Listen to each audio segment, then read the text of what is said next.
მხოლოდ აიუ ინფექცია ხო არ გადადის, ხო? სქესობრივი გზით, უამრავი სქესობრივი გზით გადამდები დაავადება არსებობს. ეხლა დღევანდელ დღეს რომ გავყვეთ 208 სქესობრივი გზით გადამდები დაავადება არსებობს და მათ შორის ეხლა ზოგიერთი დაავადება რეალურად ძალიან საშიშია.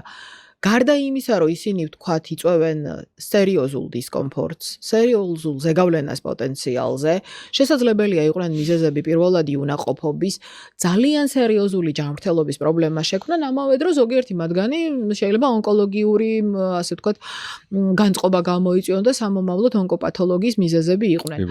ამიტომ ზოგადად არაფხიზელ მდგომარეობაში დაუცველი კონტაქტი თავის თავში ძალიან ბევრ საფრთხეს მოიცავს და ჩემი სათქმელი ყოველთვის ეს არის ხოლმე პრეპ პროგრამაში ჩართული ბენეფიციარებისთვის, რომ ეს არის მხოლოდ და მხოლოდ აივ ინფექციის პრევენცია, იმისთვის რომ შენ დაცული იყო სხვა ინფექციებისგან, უნდა აუცილებლად გამოიყენო ბარიერული თავდაცვის საშუალება და ამავე დროს უნდა იყო დაცული ჰეპატიტისგან, უნდა იყო დაცული პაპილომა ვირუსისგან. ეს არის ის ორი ვაქცინა, რომელიც არსებობს რეალურად და იცავს ამ სქესობრივი გზით გადამდები ინფექციებისგან.